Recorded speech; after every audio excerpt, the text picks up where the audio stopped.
توفنا مسلمين نبعث بنا آمنين في زمرات السابقين يا أرحم الراحمين يا أرحم الراحمين يا أرحم الراحمين فرج على المسلمين.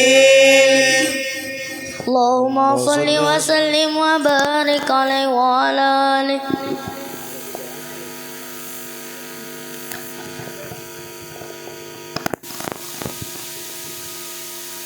اللهم صل وسلم على سيدنا محمد وعلى آل سيدنا محمد بفاتمة قد صفح لي ونلت المرام بفاتمة قد صفح لي ونلت المرام بدعة محمد حبيب الله خير العنام على لها الله قادرا في العلا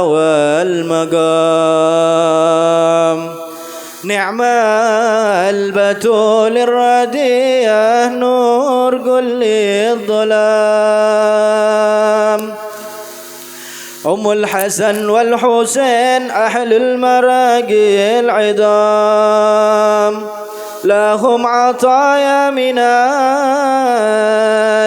المولى كبار جزام هم سادة أهل الجنان العالية يا غلام من حبهم صدق ما يسكن بدار السلام ومن تعلق بهم يدفر بنيل المرام أكرمت يا بدعة أحمد فانعمي بالتمام وامنه عبدكم في القرب على وسام نكوم بحمل الريات غداسا قيام تعم دعوة في الأكوان كل الأنام نلبس هلاي رما ياسف سناها كلام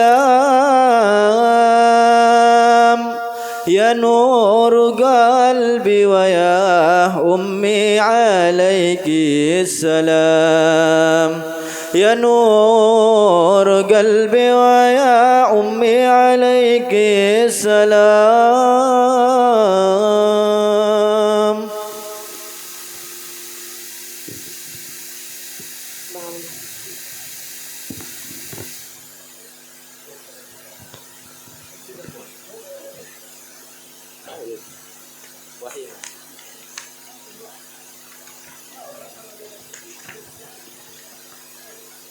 بسم الله الرحمن الرحيم الحمد لله رب العالمين حمدا يوافي نعمه يكافئ مزيده يا ربنا لك الحمد كما ينبغي لجلال وجهك ولعظيم سلطانك اللهم صل وسلم على سيدنا محمد في الأولين وصل وسلم على سيدنا محمد في الآخرين وصل وسلم على سيدنا محمد وعلى آل سيدنا محمد ولما انتظم الفكر من ذراري الأوصاف المحمدية عقودا توجهت إلى الله متوسلا بسيدي وحبيبي محمد صلى الله عليه وسلم أن يجعل سعي فيه مشكورا وفعلي فيه محمودا وأن يكتب عملي في الأعمال المقبولة وتوجهي في التوجهات الخالصة وسلات الموصولة.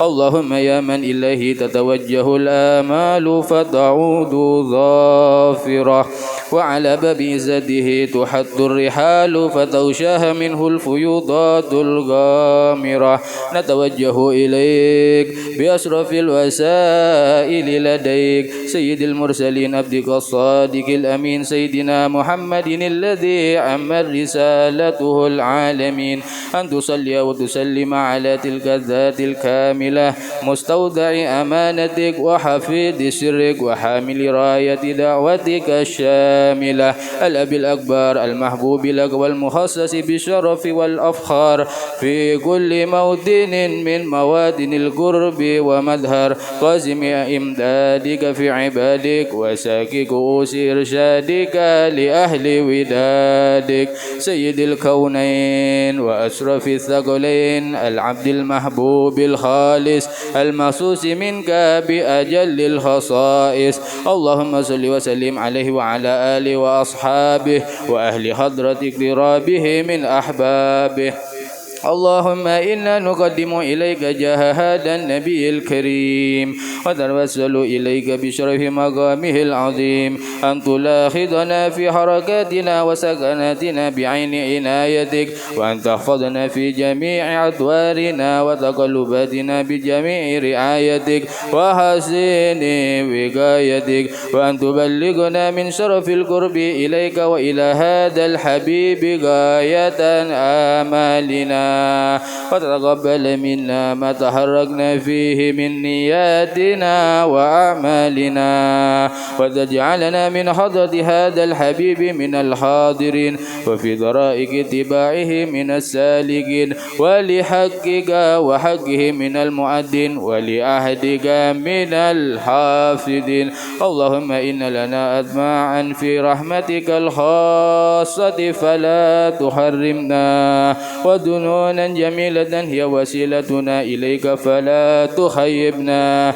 آمنا بك وبرسولك وما جاء به من الدين وتوجهنا به إليك مستشفئين أن تقابل المذنب منا بالغفران والمسيء بالإحسان والسائل بما سأل والمؤمل بما أمل وأن تجعلنا ممن نصر هذا الحبيب ووازره وولاه وظاهره وما ببركته والشريف بجهاد أولادنا ووالدينا وأهل قدرنا ووادينا وجميع المسلمين والمسلمات والمؤمنين والمؤمنات في جميع الجهاد وأدم راية الدين قوي في جميع الأقطار منشورة ومعالم الإسلام والإيمان بأهلها معمورة معنا وصورة واكشف اللهم كربة المكروبين واقض دين المدينين واغفر للمذنبين وتقبل توبة التائبين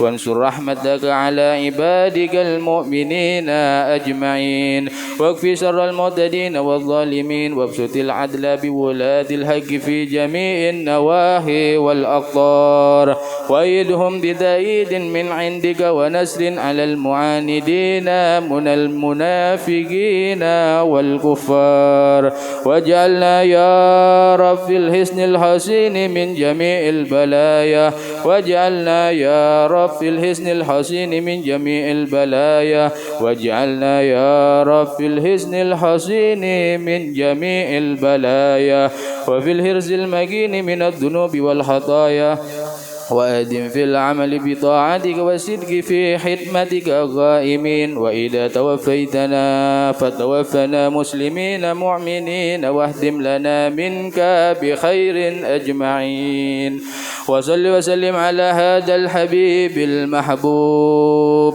للأجسام والأرواح والقلوب وعلى آله وصحبه ومن إليه منسوب وآخر دعوانا أن الحمد لله رب العالمين سبحانك رب العزة عما يصفون وسلام على المرسلين والحمد لله رب العالمين بسر الفاتحة.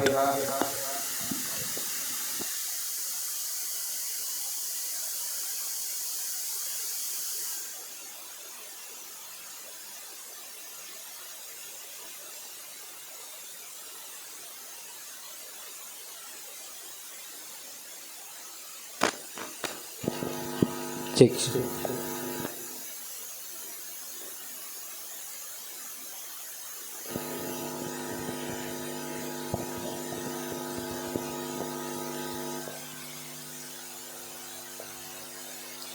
Bismillahirrahmanirrahim. Assalamualaikum warahmatullahi wabarakatuh. Alhamdulillah wassalatu wassalamu ala Rasulillah Sayyidina Muhammadin bin Abdillah wa ala alihi wa sahbihi wa man walah, amma ba'd. Alhamdulillah al-mukarram wal muhtaram Sahibul maqam Al-Habib Hashim rahimahullah rahmatal abrar wa nawwarallahu darihahu, amin. Begitu pula kepada guru kita semua Al-Habib Abdullah Al-Jun Al-Khirid wal Habib Abdullah Al-Jufri wal Habib Radi Fadak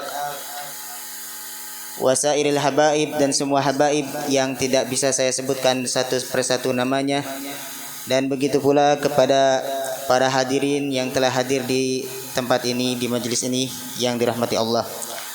Alhamdulillah, kita bersyukur kepada Allah Subhanahu wa taala yang telah memberikan kita nikmat sehat, nikmat afiat, dan yang terpenting Allah Subhanahu wa taala masih senantiasa memberikan kita nikmat iman dan nikmat Islam. Alhamdulillahirabbil alamin. Dan tidak lupa pula nikmat waktu luang sehingga kita semua bisa hadir di tempat yang dimuliakan ini. Alhamdulillah, Allah Subhanahu wa taala masih memberikan kita umur yang panjang sehingga kita semua bisa sampai kepada bulan yang mana bulan ini adalah bulan Rajab yang dikatakan dalam Al-Qur'an, a'udzubillahi minasyaitonirrajim, bismillahirrahmanirrahim, inna iddatasy syuhuri indallahi 12 syahran fi kitabillah yauma khalaqas samawati wal arda minha arba'atun hurum. Sesungguhnya bulan-bulan, inna iddatasy syuhur, sesungguhnya jumlah bulan menurut Allah Subhanahu wa taala itu ada 14, ada 12. Ketika Allah Subhanahu wa taala menciptakan langit dan bumi, di antaranya ada 4 bulan. Para ulama mengatakan 4 bulan di sini yang dimaksud adalah Dzulqa'dah, Dzulhijjah, kemudian Muharram dan Rajab. Ini adalah 4 bulan yang mulia. Di antaranya adalah bulan Rajab. Bulan Rajab juga dikatakan oleh sebagian orang Arab pada zaman jahiliyah disebut Syahrul Asab. Syahrul Asab, dan juga ada juga yang dibilang Syahrul Asam. Syahrul Asam artinya bulan yang tuli. Bukan tanpa alasan orang-orang Arab pada zaman jahiliyah menamakan bulan Rajab adalah Syahrul Asam. Kenapa? Karena pada bulan Rajab tidak terdengar yang namanya suara senjata, tidak terdengar yang namanya suara kuda untuk berperang. Karena orang Arab pada zaman itu sangat menghormati bulan Rajab. Begitu pula para ulama mengatakan pada bulan Rajab ini sangat dianjurkan untuk kita memperbanyak istighfar. Ada suatu amalan yang dikatakan oleh para ulama, yaitu kita dianjurkan memperbanyak membaca Rabbighfirli warhamni watub alayya setiap habis salat sebanyak 70 kali. Mudah-mudahan kita semua bisa istiqomah dalam membaca bacaan yaitu Rabbighfirli warhamni watub alayya sebanyak 70 kali setiap habis salat. Itu diantara amalan yang kita laksanakan di bulan Rajab ini. Dan dikatakan pula bulan Rajab ini diumpamakan kita itu menanam benih. menanam benih, kemudian nanti di bulan depan yaitu bulan Sya'ban itu syahrus suqi atau bulan untuk menyiram. Kemudian bulan depannya lagi bulan Ramadan adalah syahrul hasad atau bulan untuk memanen. Jadi momen di bulan Rajab kemudian Sya'ban adalah momen di mana kita mempersiapkan diri kita untuk menghadapi bulan puasa nanti, bulan Ramadan. Hakada minna, mungkin ini yang saya dapat sampaikan, kurang lebihnya mohon maaf. Walafu minkum. Wassalamualaikum warahmatullahi wabarakatuh.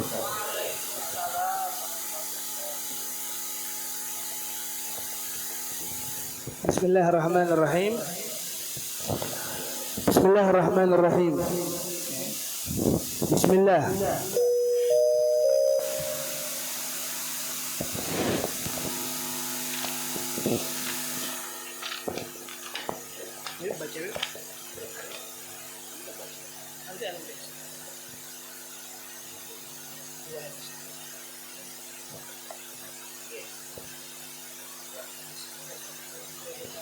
Bismillahirrahmanirrahim. Wa bil qaul haddatsana Abdullah bin Abdurrahman anna Affan anna Hamad bin Salamah an Humaid an Anis bin Malik radhiyallahu anhu qala lam yakun sahsun ahabba ilaihim min Rasulillah sallallahu alaihi wasallam qala wa kanu idza ra'awhu lam yaqumu lima ya'lamunna min karahatihi lidzalik.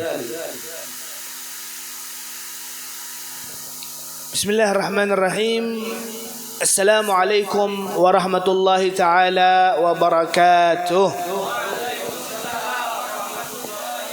Alhamdulillahi rabbil alamin, wassalatu wassalamu ala habibi rabbil alamin, sayyidina wa nabiyyina wa qudwatina wa nuri qulubina Muhammad wa ala alihi wa ashabihi wa man tabi'ahum bi ihsanin ila yaumiddin. اللهم علمنا ما ينفعنا وانفعنا بما علمتنا وزدنا علما. اللهم أرنا الحق حقا وارزقنا اتباعه وأرنا الباطل باطلا وارزقنا اجتنابه واجعلنا ممن يستمعون القول فيتبعون أحسنه. أدخلنا برحمتك يا أرحم الراحمين يا أرحم الراحمين يا أرحم الراحمين. أما بعد. Alhamdulillah, segala puji kita haturkan kepada Allah Subhanahu wa taala.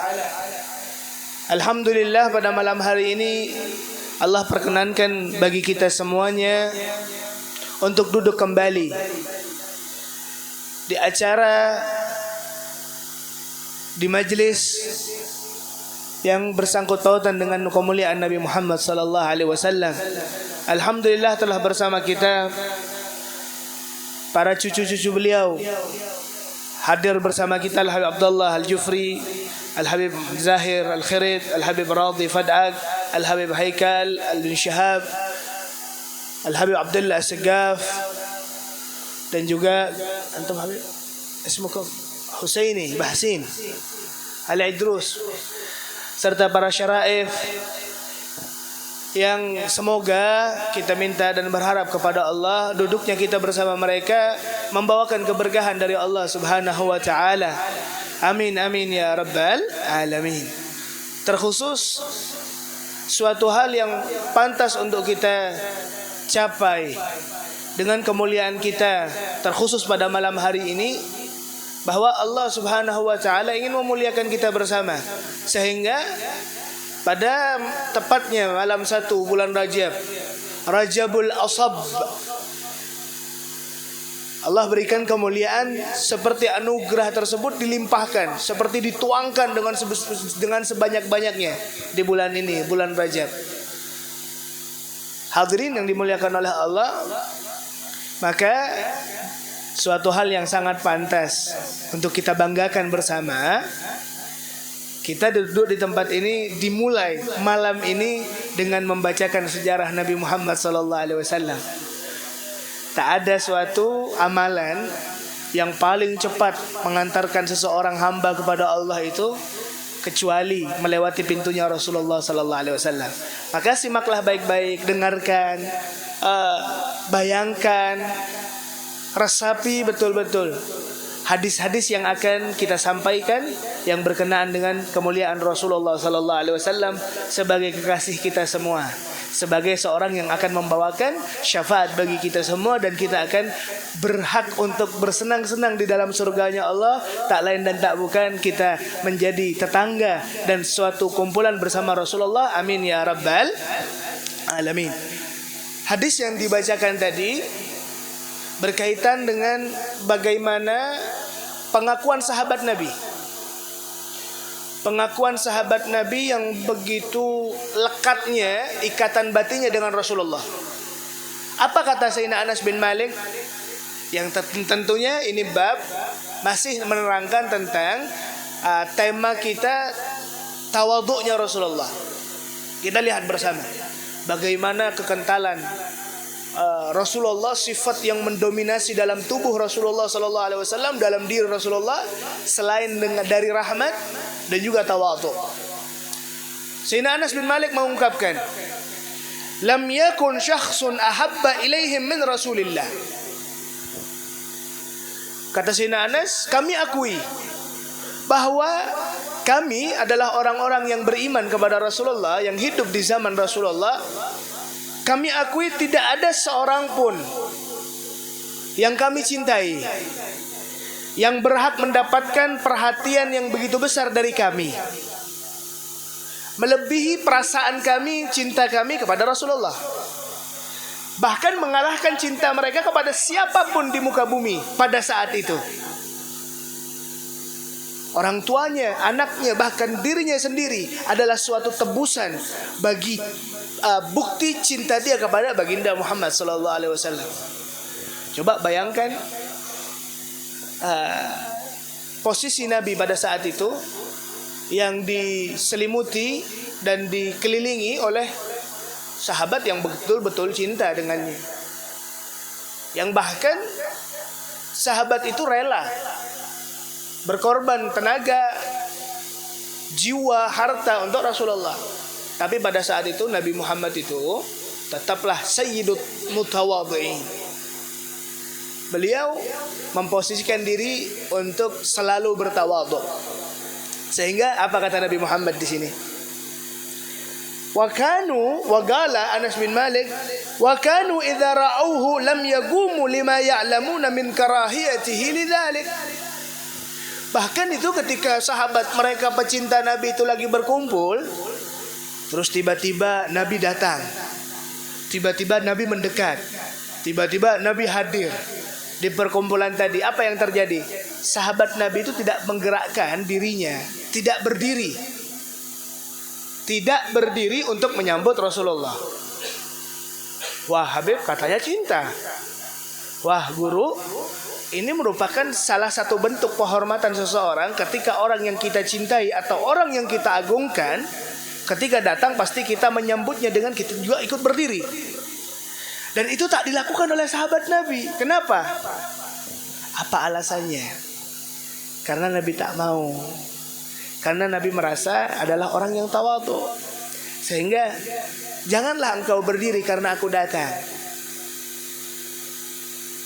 Orang yang hanya memandang dengan pandangan jumud, kaku, dengan melihat kejadian yang seperti ini, dia katakan apa? Tak boleh berdiri di hadapan Nabi. Tapi orang yang memiliki perasaan yang begitu dalam kepada Nabi Muhammad SAW, dia akan memiliki perasaan yang begitu besar sehingga mereka agungkan dengan pengagungan yang begitu luar biasa. Sehingga bukan hanya satu dua orang yang berdiri dan menyambut kedatangan Nabi. Bahkan seluruh orang Madinah itu ketika Nabi hijrah dari kota Makkah ke kota Madinah, seluruh kota, wanitanya, lakinya, anak kecilnya, orang tuanya, semuanya menyanjung dan menyambut kedatangan Rasulullah dengan suatu qasidah yang sering kita ucapkan, Tala'al badru alaina min thaniyatil wada'. Hadirin yang dimuliakan oleh Allah, ini merupakan sifat tawadhu. Coba seandainya ada orang yang pengen dihormati dengan dia mengatakan kepada kamu seandainya, atau saya datang ke rumahmu, kalau saya datang syaratnya satu, kamu harus berdiri menyambut saya. Kira-kira aneh tidak? Aneh. Kalau seandainya saya memaksakan, kamu itu harus hormati saya ya, maka itu adalah suatu hal yang sangat aneh sekali, tak pantas untuk diucapkan. Karena rasa hormat itu adalah rasa. Hormat itu adalah rasa seseorang. Maka seseorang akan menghormati dengan sebisanya dia. Maka sahabat Nabi memang ketika berkumpul dan kedatangan Nabi, mereka tak berdiri. Karena apa? Nabi nanti sarek. Nabi itu kadang mau, sudah cukup duduk. Tapi ya Allah, lihat antum-antum sekarang para pecinta Nabi, ketika Anda bacakan maulid Nabi, dari fasal pertama sampai ke suatu fasal yang akan meminta untuk kita semua berdiri dan mengatakan apa? Asyraqal ataupun mahalul qiyam namanya. Tempat kita tuh berdiri. Apa tujuan kita berdiri itu, Habib?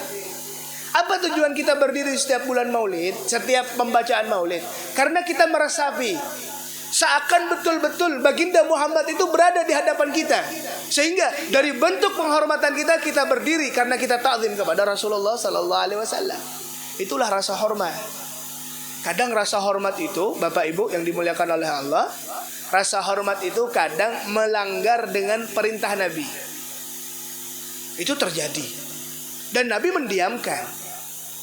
Sehingga apa? Adab seseorang lebih didahulukan, bahkan melebihi dari keilmuan orang tadi. Kenapa saya katakan?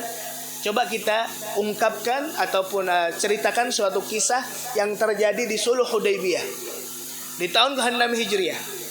Dengarkan baik-baik, bahwa ketika Nabi hendak melaksanakan umrah, Nabi ingin melaksanakan ibadah umrah, tapi dicekal oleh kafir Quraisy. Tidak diinginkan, tidak boleh masuk. Sehingga terjadilah suatu perjanjian damai. Nabi Muhammad itu memerintahkan kepada menantu beliau, kepada saudara beliau, kepada Sayyidina Ali bin Abi Thalib untuk menuliskan surat. Ditulislah surat dari Muhammad Rasulullah kepada masyarakat Quraisy. Dikirimlah surat itu. Sampai dikirim, ketika surat itu sampai, maka tertolak suratnya. Dan kafir Quraisy mengatakan, "Ya Muhammad, kamu tulis Muhammad bin Abdullah, bukan Muhammad Rasulullah. Karena apa? Kami tak akui kamu itu sebagai Rasul." Sehingga Nabi Muhammad itu memerintah kepada Sayyidina Ali untuk mencoret Rasulullah dan diganti kepada Muhammad bin Abdullah. Sayyidina Ali tidak mau. La ya Rasulullah. Diperintahkan lagi, tidak mau Sayyidina Ali. Kenapa? Karena Sayyidina Ali menghormati Rasulullah, mengagungkan Rasulullah sallallahu alaihi wasallam. Sehingga pengagungan itu kadang melanggar ucapan Nabi. Tapi ucapan Nabi itu adalah sikonnya, tawaduknya Nabi. Maka kata Rasulullah sini, di mana Rasulullahnya dicoret sendiri oleh Rasulullah sallallahu alaihi wasallam. Nah, ini lihat bagaimana etika dan adab seseorang kepada kemuliaan Rasulullah sallallahu alaihi wasallam. Sehingga pantas kita itu ketika menyebutkan nama Rasulullah dalam salawat kita tambahi Sayyidina. Allahumma salli ala Sayyidina Muhammad. Ya Allah, berikan salawat dan salam ulun kepada junjungan kami Rasulullah. Walaupun Rasulullah kadang mengajarkan salawat dengan mengucapkan Sayyidina memang. Apa kata Nabi? Wa kaifa nusalli alaik ya Rasulullah? Faqul Allahumma salli ala Muhammad. Memang Nabi ngajarkan salawat tanpa Sayyidina. Karena kadang mungkin Nabi mengatakan Sayyidina. Karena Nabi mutawadhi. Nabi tawadhu. Akhlak kita kepada Rasulullah, kita ucapkan Sayyidina, yang berartikan junjungan kami. Allahumma salli ala Sayyidina Rasulillah. Sampai sini bisa dipahami? Oke, kita lanjut. Silahkan ngopi dulu, santai. Kopinya ada. Iki kopinya dibagi-bagi iki.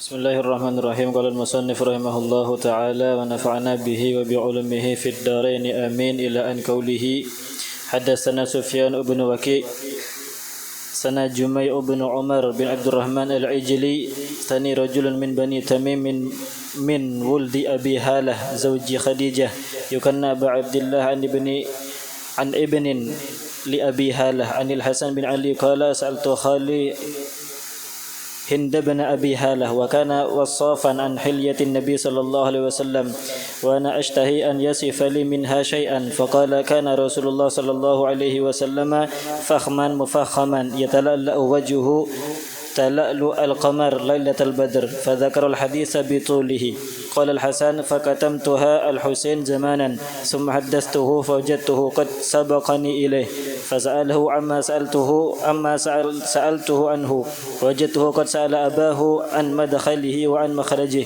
وشكله فلم يدع منه شيئا قال الحسين فسألت أبي عن دخول رسول الله صلى الله عليه وسلم فقال كان إذا أوى إلى منزله جزاء دخوله 3 أجزاء جزءا لله عز وجل وجزءا لأهله وجزءا لنفسه ثم جزاء جزءه بينه وبين الناس فيرد ذلك بالخاصة على العامة ولا يدخر عنهم شيئا وكان من سيرته في جزء الأمة إيثار أهل الفضل بإذنه وقسمه على قدر فضلهم في الدين فمنهم ذو الحاجة ومنهم ذو الحاجتين ومنهم ذو الحوائج فيتشاغل بهم ويشغلهم فيما يصلحهم والأمة من مسائلتهم عنه وإخبارهم بالذي ينبغي لهم ويقول ليبلغ الشاهد منكم الغائب وأبلغوني حاجة من لا يستطيع إبلاغها فإنه من أبلغ سلطانا حاجة من لا يستطيع إبلاغها ثبت الله قدميه يوم القيامة ولا يذكر عنده إلا ذلك ولا يقبل من أحد غيره يدخلون روادا ولا يفترقون إلا عن ذواق ويخرجون أدلة يعني على الخير قال فسألته عن مخرجه كيف كان يصنع فيه قال كان رسول الله صلى الله عليه وسلم يخزن لسانه إلا فيما يعنيه ويؤلفهم ولا ينفرهم ويكرم كريم كل قوم ويوليه عليهم ويحذر الناس ويهترس منهم من غير أن يطوي عن أحد منهم بشره وخلقه ويتفقد أصحابه ويسأل الناس عما في الناس ويحسن الحسن ويقويه ويقبه القبيح ويهويه معتدل الأمر غير مختلف لا يغفل مخافة أن يغفل أو يميل لكل حال عنده عتاد لا يقصر عن الحق ولا يجاوزه الذين يلونه من الناس خيارهم أفضلهم عنده وأعمهم نصيحة وأعظمهم عنده منزلة أحسنهم مواساة وموازرة قال فسألته عن مجلسه فقال كان رسول الله صلى الله عليه وسلم لا يقوم ولا يجلس إلا على ذكر وإذا انتهى إلى قوم جلس حيث ينتهي به المجلس ويأمر بذلك يعطي كل جلسائه بنصيبه لا يحسب جليسه أن أحدا أكرم عليه منه من جلسه أو فاوضه في حاجة صبره حتى يكون هو المنصرف عنه ومن سأله حاجة لم يرده إلا بها أو بميسور من القول قد وسع الناس بسطه وخلقه فصار لهم أبا وصاروا عنده في الحق سواء مجلسه مجلس علم وحلم وحياء ومانة وصبر لا ترتفع فيه الأصوات ولا تؤبن في الحرم ولا تثنى قتلته متعادلين بل كانوا يتفضلون فيه بتقوى متواضعين يوقرون فيه الكبير ويرحمون فيه الصغير ويؤثرون ذا الحاجة ويفضون الغريب عن قتادة عن أنس بن مالك.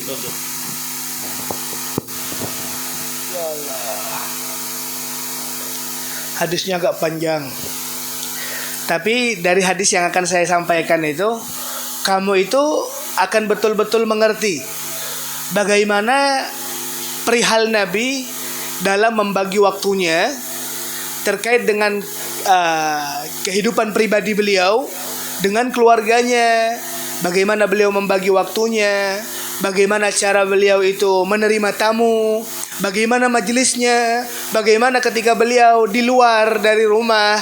Karena mohon maaf, kita harus tahu ruangan privasi seseorang.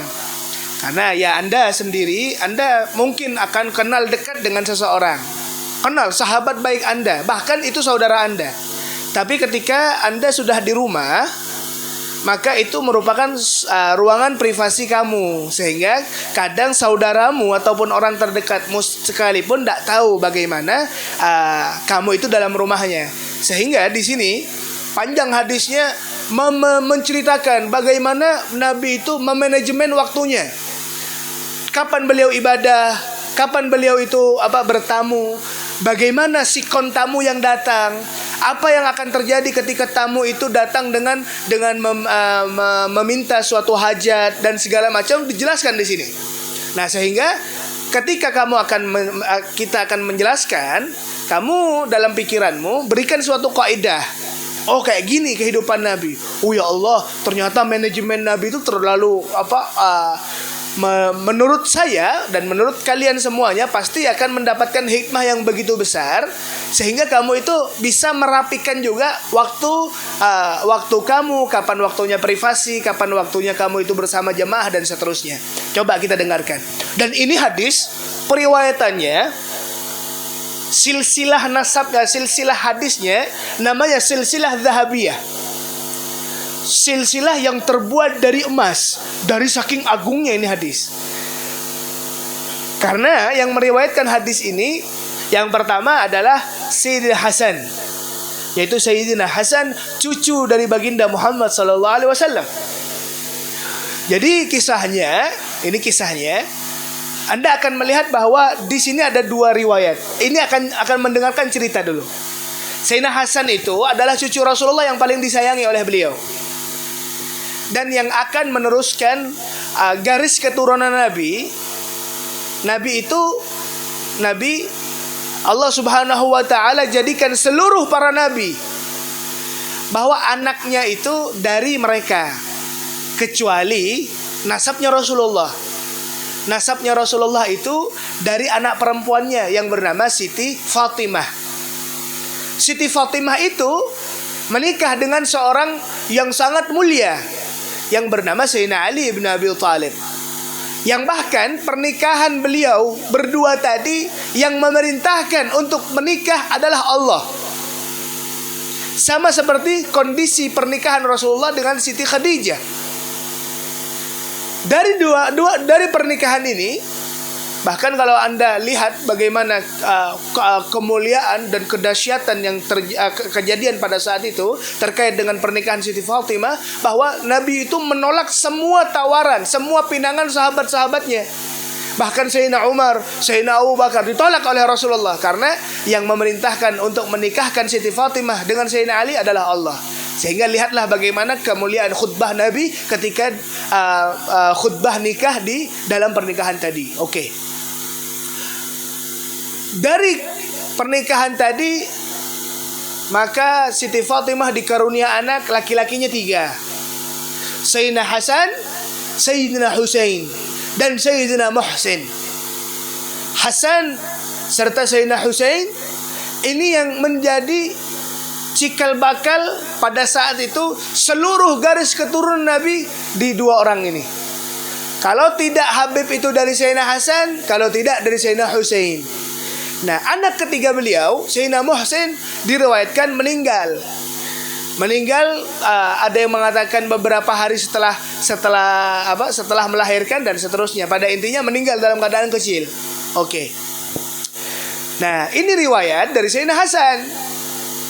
Sayyidina Hasan itu, Bapak Ibu yang dimuliakan oleh Allah, cucu kesayangan Nabi. Dan kita tahu bersama bahwa Sayyidina Hasan itu sezaman melihat kakek beliau, hidup bersama kakek beliau sampai umur beliau 8 tahun saja. Jadi masih kecil, sudah kakeknya meninggal di tahun 11 Hijriah. Oke. Ketika Sayyidina Hasan itu sudah mulai beranjak dewasa, 8 tahun, pemikirannya belum dewasa. Sehingga ketika dewasa tambah haus beliau. Bagaimana sih kakekku itu?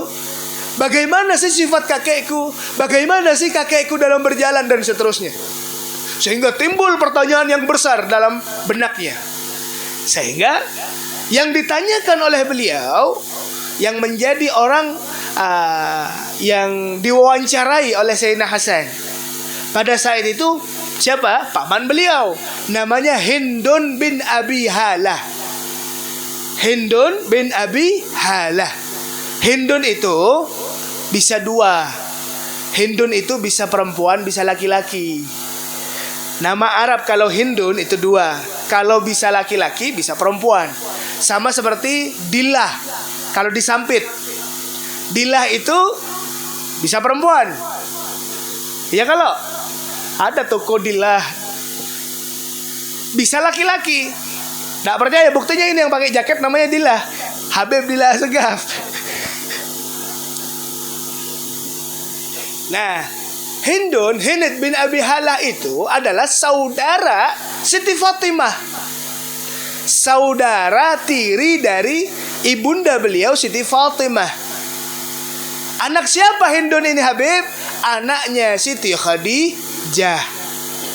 Oke, sampai sini kita paham. Di saat pernikahan Rasulullah bersama Siti Khadijah, kita tahu bersama bahwa beliau Rasulullah merawat seorang anak dari Siti Khadijah yang bernama Hindun. Hindun melihat Rasulullah. Hindun besar di kamarnya Rasulullah.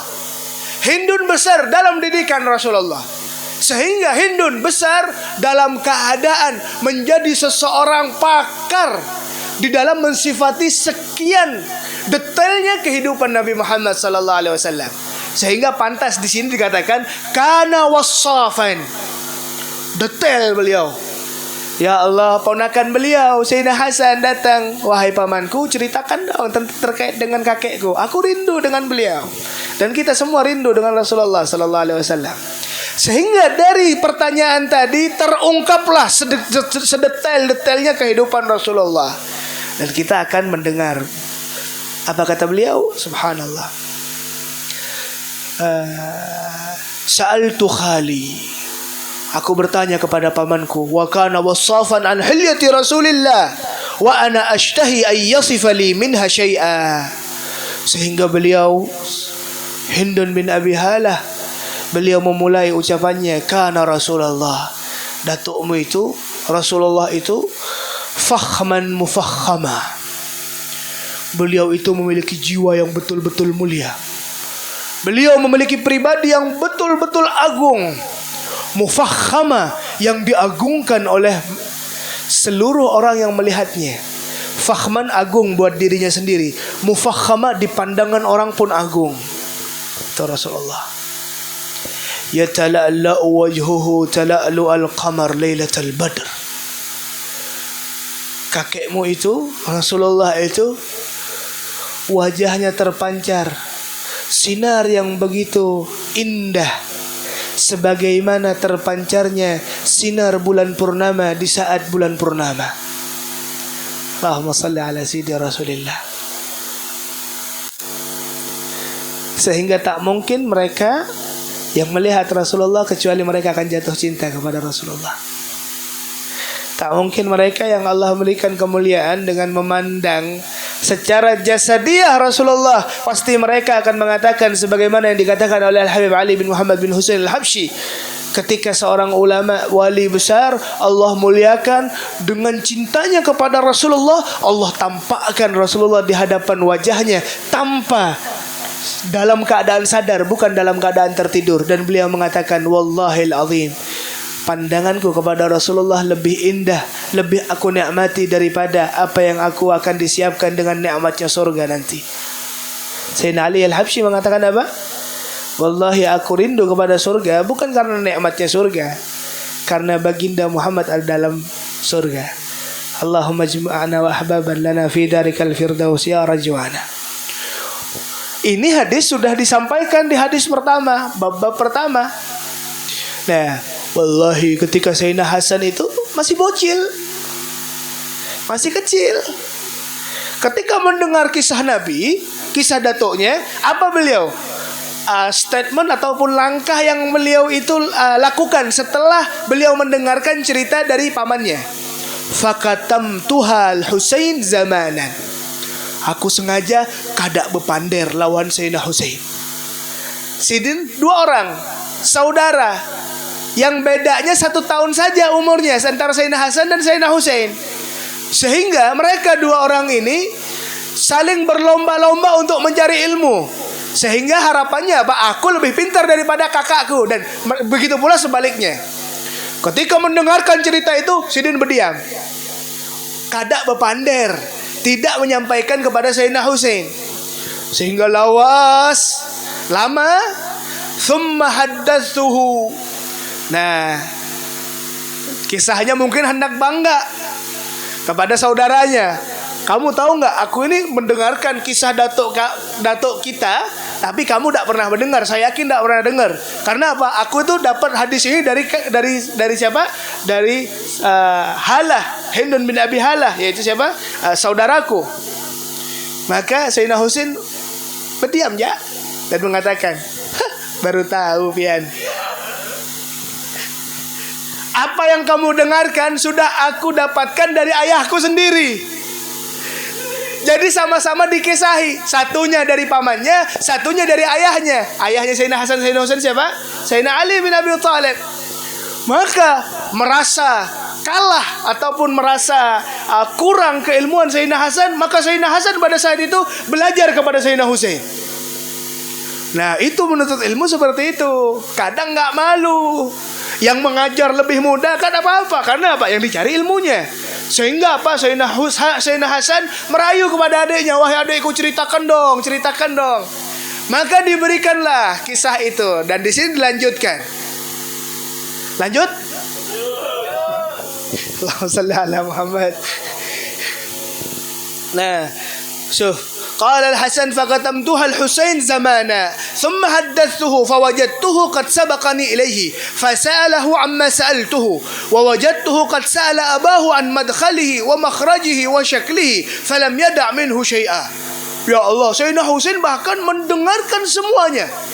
Bagaimana Rasulullah itu dalam rumahnya, bagaimana Rasulullah ketika berjalan, bagaimana Rasulullah ketika di majlis, semua secara detail sudah dikisahkan kepada Sayyidina Husain. Sehingga Sayyidina Hasan belajarlah kepada Sayyidina Husain dan mengatakan apa? Wa qala al-Husainu fasa'altu abi an dukhulihi Rasulillah faqala. Sayyidina Husain bercerita, wahai ayahku, Abah, gimana Rasulullah itu ketika beliau di rumahnya? Dikatakan di sini, coba lihat. Kana idza awa ila manzilihi jazza'a dukhulahu thalatha ajza. Nabimu itu, kekasihmu itu Rasulullah ketika masuk rumah itu membagi waktunya menjadi 3 bagian. Jadi ini perihal di ruangan privasi beliau, di ruangan rumah beliau itu pembagian waktu Sidin 3. Dibagi 3. Yang pertama apa? Juz'an lillahi azza wa jal. Satu bagian khusus, tidak boleh diganggu antara dirinya dengan Allah. Dengan ibadah jelasnya, dengan zikir kepada Allah, dengan tafakur kepada Allah. Sehingga 1/3 dari bagian beliau selama beliau di rumah privasi sifatnya, tidak boleh diganggu oleh siapapun. Nah, ulama-ulama pun seperti itu, guys. Jadi di rumahnya itu kada hanya diganalakan TV-nya, ganal benar 21 in seandainya. Rumahnya luar biasa, kamar mandinya ada kolamnya, Masya Allah. Tapi ruangan ibadah gak ada. Nah, setidaknya ada ruangan khusus ibadah itu. Ada, letakkan satu. Karena apa? Jangan zikir selajur. Maksudnya apa? Sekalian begawi selajur berzikir. Atau lagi bosan, lagi main, lagi chatan, sekalian zikir. Itu bagus, tapi kurang bagus. Yang bagus apa? Kamu khususkan dong untuk zikir. Kamu khususkan waktumu untuk Allah. Itu yang lebih baik. Bukan waktumu untuk Allah sebagai 9 kamu mengurus urusan duniamu. Kemarin ya Allah, saya melihat setiap perjalanan kami di Kalsel 8 kabupaten. kami mengikuti safari dakwahnya Habib Basim. Karena gini-gini penerjemah loh.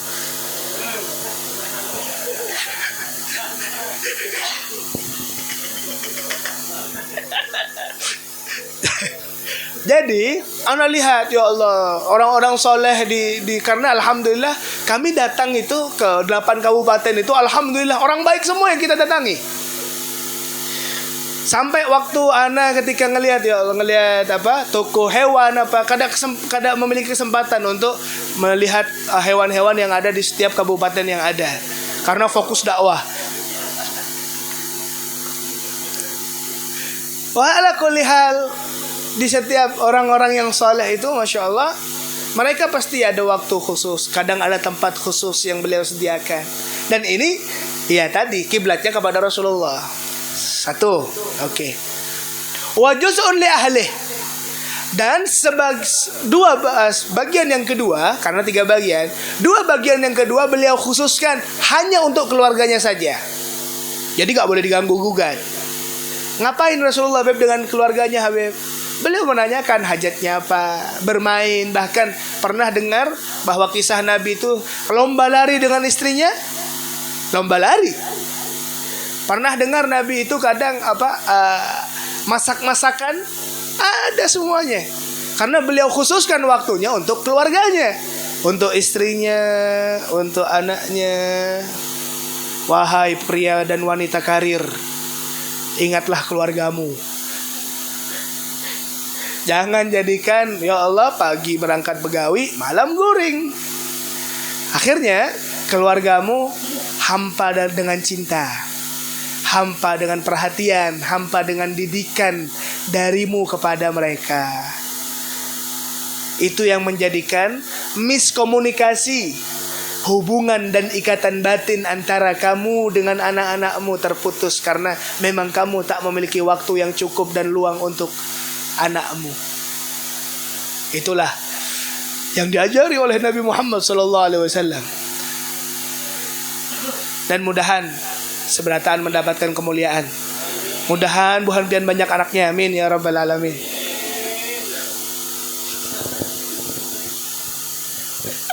Kopi dulu.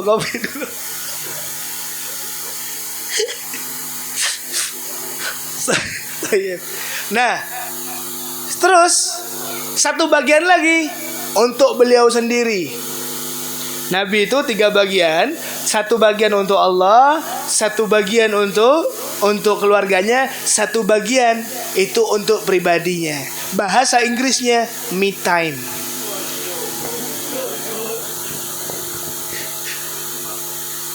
Betul loh. Gini-gini sudah 8 kabupaten. Jadi me time itu Nabi itu digunakan untuk apa? Untuk meluangkan waktu untuk dirinya pribadi. Dengan sarana apa sih, Beb? Apa yang dimaksud pribadi? Ya beliau akan, antum tahu ngapain Rasulullah untuk waktu pribadinya? Mencuci baju seorang. Nabi tahu ketika ada robekan di pakaiannya, beliau menjahit bajunya seorang. Kamu tahu ketika nabimu itu sandalnya pagat, yang mengikat lagi, yang menempel sandalnya adalah Rasulullah sendiri. Dan ketika waktu pribadi Rasulullah itu beliau gunakan untuk apa juga? Untuk menerima tamu beliau. Nah lihatlah bagaimana. Karena mohon maaf, ini ruangan pribadi, privasi, yang tidak semua sahabat bisa masuk ke dalam rumahnya. Tapi di saat kesibukan Rasulullah untuk dakwah yang bahkan melelahkan itu, bahkan waktu pribadi beliau diberikan kepada orang lain juga. Nih lihat ucapan Sayyidina Ali bin Abi Thalib. Fayurudda dzalika thumma jazza'ahu juz'ahu bainahu wa bainan nas fayuraddu dzalika bil khassah 'ala al 'ammah. Jadi beliau memberikan waktu siapa yang hendak berelang lawan sidin, duduk sidin dalam rumahnya, dan memberikan waktu siapapun yang ingin bertamu silahkan. Dan di sini dikatakan